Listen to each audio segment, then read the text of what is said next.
I'm brand new in the pharmaceutical manufacturing industry, and I have background as an artist and hairstylist. What made me start thinking about the new career opportunity was that I just wanted to kind of take a break from social media and be involved in a career that is recession-proof.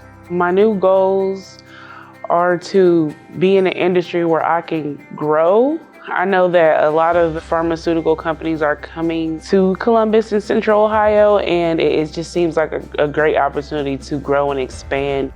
Columbus State has helped me prepare by providing all the tools. They did everything that they could to make sure that we would succeed. The advice I would have for someone thinking about coming to Columbus State would be to keep an open mind and give yourself grace in learning something completely new.